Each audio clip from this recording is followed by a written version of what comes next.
Today we'll be starting a brand new series on the channel, where I will cover the complete history of Dokkan Battle from its launch up until modern day.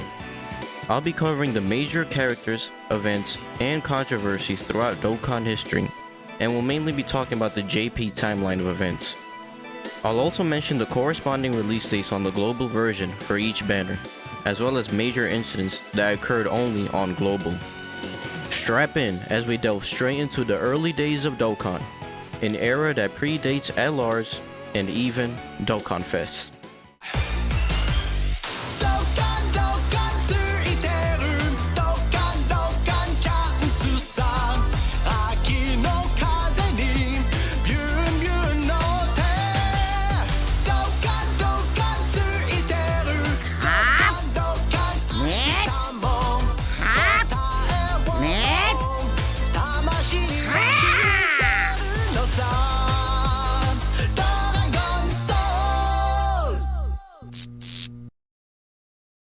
Dokkan Battle released on the Japanese version on January 30th, 2015. Strangely enough, Dokkan was only available on Android and would be released on iOS nearly 3 weeks later on February 18th. Global Dokkan was released approximately 6 months later on July 16 and followed a very similar schedule to JP at the beginning of the game's lifespan. Before we discuss the very first banner, let me set the scene for you. Back in the very beginning of Dokkan, there are only two things you could do as a new player: play quest mode, the sole content available in the game, and train your units. You see, Dokkan Awakening and Hidden Potential were not yet implemented in the game, so there were only 3 ways to upgrade units. One was by raising their super attack levels by feeding in not just a unit with the same name, but the exact same card. Secondly, you could increase your unit's levels, but back then you were limited to 5 training items per attempt. And lastly, you could awaken your units. Once you collected all of the required awakening medals for a unit, you can perform an awakening. Every time that you awaken a unit, a star mark will be displayed on their icon and their stats will increase. The final awakening performed is automatically a Z awakening, which raises the character's stats and rarity, as well as adding a super or extreme label to that unit's type. And that was it. The game was launched in an incredibly simplified state, with more mechanics and various types of events being periodically added as the game progressed. The last thing to note are the OG summon animations. At the beginning of any summon, you could get any number of Saiyan pods from 0 to 5, with 5 pods guaranteeing an SR character. This would later be increased to 7 pods, with 7 pods guaranteeing an SSR character. Additionally, Hercule was another random animation that would appear at the beginning of a summon. Hercule would appear either on the right or the left side, and most people believe that Hercule showing up on the left side would signify an increased chance to pull a higher rarity card. Goku was only able to go Super Saiyan 1 initially.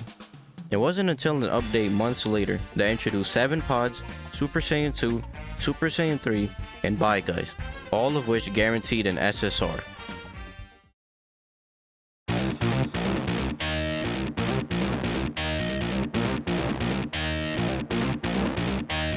The game debuted with 4 summonable SSRs, AGL Super Saiyan Goku and Tech Super Saiyan Vegeta, who were featured on the banner, as well as STR Super Saiyan Goku and Physical Super Saiyan Vegeta, who were both unfeatured.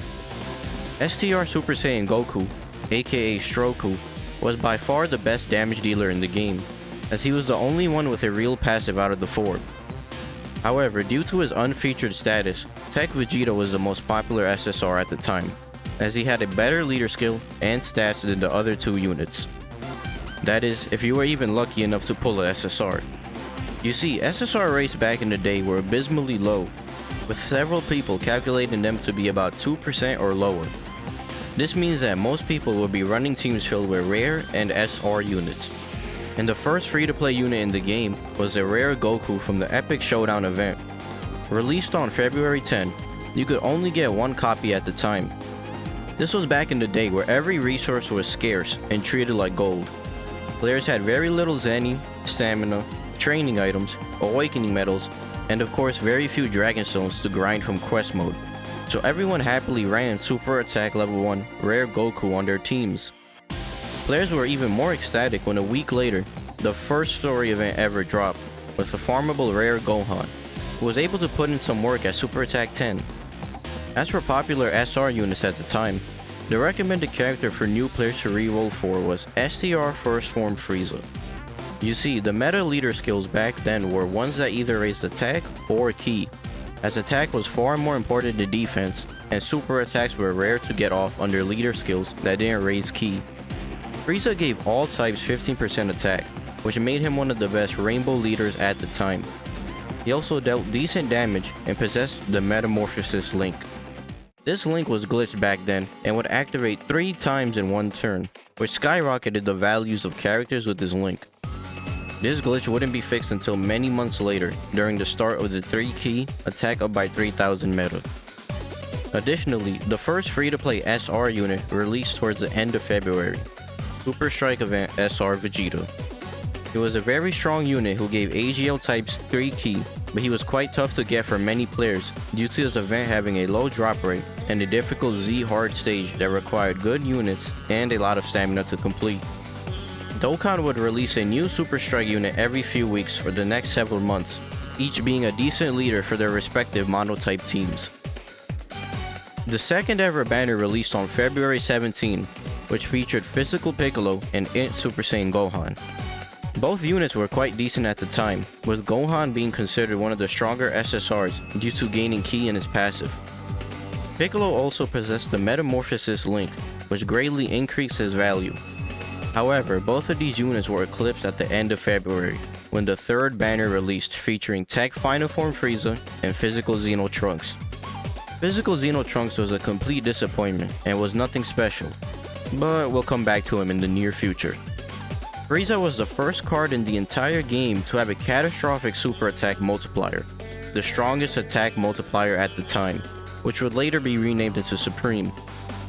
This meant that Frieza, with his catastrophic super and 30% attack buff from his passive, dethroned Stroku as the hardest hitting card in the game, and was considered the best unit on release. But he wouldn't hold that position for long.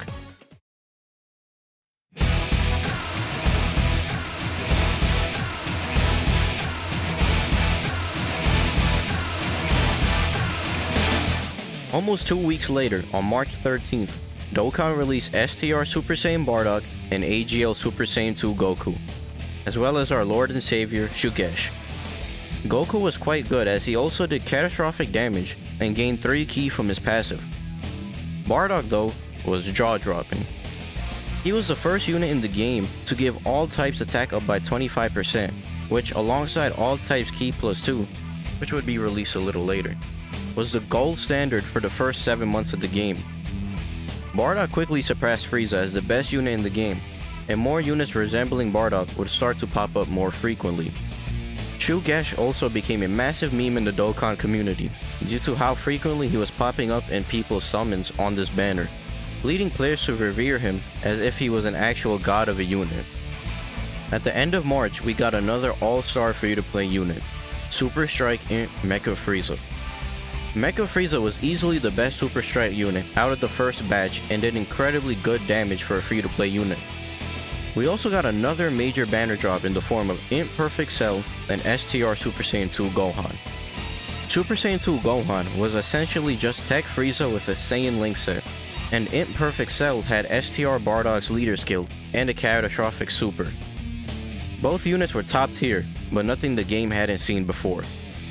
They also released a Ginyu Force banner that featured the return of Stroku and Tech Frieza, as well as SR Ginyu Force units that were quite decent when linked together, especially for new players. In the middle of April, we see the first of many instances of how Dokkan blew up during its early years. Allow me to show you just how much more evolved I have become! Ah!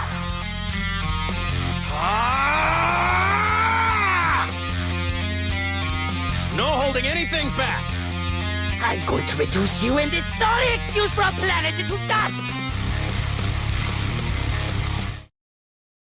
Dokkan capitalized on the hype by releasing a Countdown to Resurrection of F story event that dropped a rare police officer Krillin, one of the rarest units in Dokkan, as this story event never returned after its initial release. They also released a new banner featuring AGL Super Saiyan Blue Goku and Int Golden Frieza. Goku was a monster on release, easily out-damaging every other unit in the game. He boasted a catastrophic super, as well as an 80% attack buff on super from his passive, though he did greatly struggle with Ki. Golden Frieza was also very good, but he was simply much weaker than Blue Goku. Dokkan very greedily released STR Super Saiyan Blue Vegeta on a separate banner a week later, and he was the exact same as Blue Goku, but with an inferior, extreme super attack. Needless to say, people were outraged by Vegeta's treatment. On May 8th, Dokkan released two separate banners at once. The first featured AGL Kaioken Goku, who was capable of becoming the hardest hitting unit in the game with his attack stacking. He also had an incredible link set, boasting both shocking speed, which gave 2 Ki, and a new link that gave 3 Ki, over in a flash. Although not common now, this link would, just like Kaioken Goku himself, become much more relevant months later. Shocking speed and over in a flash were also much more potent back in the day, as units in the second slot gained buffs from their activated links twice if the units in the first and third slots were proccing them. This meant that Kaioken Goku would gain 6 Ki if he was in the middle and activated over in a flash twice. Physical Buu, on the other hand, was alright. He had a great leader skill, decent passive, and a mediocre link set. However, on the global version of Buu's banner, there was a major surprise hidden in the character list. I'm not short-sighted like my brother! I am the strongest in the universe! Say goodbye! This filthy planet! Tech Final Form Cooler was leaked ahead of time and mistakenly put in the unfeatured pool on Majin Buu's banner. For reference, Physical Buu's banner released in October for Global, and Tech Cooler's debut banner was not supposed to release for another 2 months. And this is far from the last time we'll see any global shenanigans. Tech Cooler released on JP on July 17th, but we'll talk about him now since he's already here. Tech Cooler was pretty much an upgrade from Tech Frieza, and was similar to Int Golden Frieza. He had a great leader skill that raised attack and defense for certain types by 25%, and hit quite hard with his 40% attack buff from his passive. He was certainly one of the strongest extreme units to date. Moving back to where we left off on the timeline, after the release of Goku and Buu on May 11th, they released another Resurrection of F story event. This event gave Dokkan Awakenings to pretty much every single Frieza in the game, and they all Dokkan Awakened to Golden Frieza with the exact same art. As far as I recall, this was the first instance of characters being able to be Dokkan Awakened on JP. The only Golden Friezas worth mentioning are Tech Golden Frieza and Int Golden Frieza for Mecha Frieza. Tech Final Form Frieza arguably got worse after Dokkan Awakening, as his passive only increased by 10%, but many of his links changed for the worse. Int Golden Frieza, on the other hand, was a better unit at Super Attack level 10 than his summonable counterpart at Super Attack level 1. A few days later, they released the first summonable Whis and the SR Beerus unit that was quite good. Whis, although not a bad unit, was a bit of a nothing release.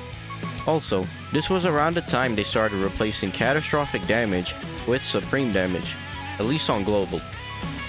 Following the release of Whis, we got Int Super Saiyan Trunks, who was just Int Super Saiyan Gohan but released months later. Terrible release.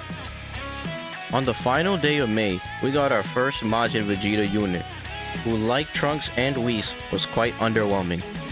Basic passive, subpar leader skill, and no supreme damage. His only redeeming quality was the fact that he had a Saiyan link set and over in a flash. Oh, and we also got STR Evil Buu. Yeah, he was mid as well. Skipping ahead to June 15th, we got a new banner that featured both STR Super Trunks and Tech Super Saiyan 2 Goku.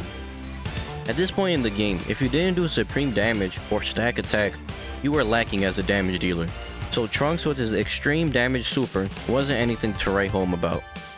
Goku, on the other hand, was a pretty good support type unit, who gave 2 key to tech and STR units from his passive, as well as doing supreme damage. A few days later, they also released a new Super Saiyan 2 Gohan from the Bojack movie, who was the AGL version of Tech Super Saiyan 2 Goku. Bojack was also a decent unit, as he was an SR unit who Dokkan awakened into an SSR from the Bojack story event. Speaking of the Bojack story event, Dokkan released one of the most impactful free-to-play units in the history of the game, Physical SR Super Saiyan Gohan. On release, he was the strongest physical unit in the game, beating out the 3 summonable physical SSRs. He had a great Saiyan Link set, huge 30% attack boost from his passive, as well as a 150% 12 key multiplier. He was so good for a free-to-play character that people believed he was a mistake and that the devs were going to nerf his power. Truly one of the GOATs for OG Dokkan players. Moving right past this shitty AGL Super Saiyan 2 Vegeta, we get to what most people consider the MVP of the first 7 months of Dokkan.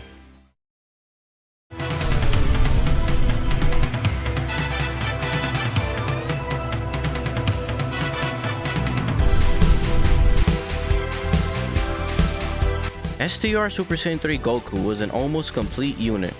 Top tier leader skill, overwhelming offense, great Saiyan Link set with over in a flash, and supreme damage. Up until this point, there wasn't a single widely agreed upon best unit in the game, but Super Saiyan 3 Goku had the entire player base unanimously praise him as the strongest. And Tech Super Buu was here too, who was actually quite decent, but paled in comparison to Super Saiyan 3 Goku. We also got the very first World Tournament on July 6th, and considering there were no AoE units at the time, let's just say the first World Tournament was even more tedious than it is today. Not to mention how garbage the rewards were. A week after the end of the World Tournament, they released the banner which I first started summoning on in December of 2015 on Global, Super Saiyan Festival Part 2. This banner introduced AGL Super Saiyan Blue Vegeta, who was definitely much better than the previous Blue Vegeta, who released only a few months prior. 3 days later, JP got the aforementioned Tech Cooler banner, and a week after that we got Int Super Saiyan Gohan, who was an Int version of Super Saiyan 3 Goku. The month of July ended with Physical Ultimate Gohan's banner. This Gohan was very good and was the first summonable SSR with an all types key +2 lead, one of the 2 best leader skills you could have at the time. He was also the first good summonable physical unit in a very long time, and the fact that he was pretty much as good as Super Saiyan 3 Goku made him a very sought after card. And as per usual for Buu cards, the Kid Buu that accompanied Gohan was mid.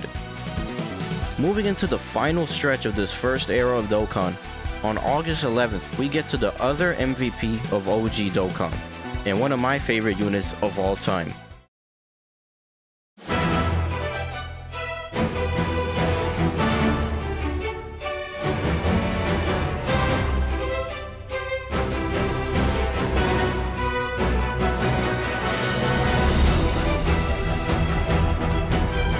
AGL God Goku had everything that Super Saiyan 3 Goku had, but a little more.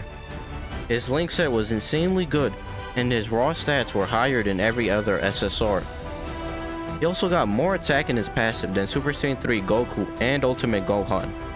And unlike the Buu units, God Goku was accompanied by an actual good banner unit, STR Beerus, an offensive behemoth that had the potential to eclipse every other damage dealer in the game. Tech Whis was a bit of a miss though. At the end of August, we were greeted with a game-changing banner, the Tree of Might banner. This banner featured both Int Turles and Physical Goku, who introduced the Prepared for Battle Link, which would eventually become the most prominent key link in the game. Physical Goku wasn't anything crazy, but Int Turles was among the best units in the game. Not only did he have the supremely good all types key +2 leader skill, he also raised all allies key 2 in his passive, allowing your units to get super attacks off more consistently. He also had a high chance to stun on super, which would prove to be very helpful for stun-based strategies. This was also around the time the Baba Shop was finally implemented into the game, although the treasure section was still in maintenance. The final banner of this era of Dokkan was the 20 million download celebration banner, which featured many of the best units up until this point, such as Super Saiyan 3 Goku, Int Super Saiyan Gohan, and Physical Ultimate Gohan. It also had 20 rounds of discounted single summons and discounted multi-summons. Needless to say, many players were enticed to summon, having no way of knowing that this was in fact a trap banner. After months of consistent releases, Dokkan was about to change the entire trajectory of the game with its next release. If you enjoyed what you saw, please like the video and subscribe to stay tuned for future parts, as well as leaving a comment down below on your thoughts of this era of Dokkan, especially if you were playing back then. I'll see you guys next time.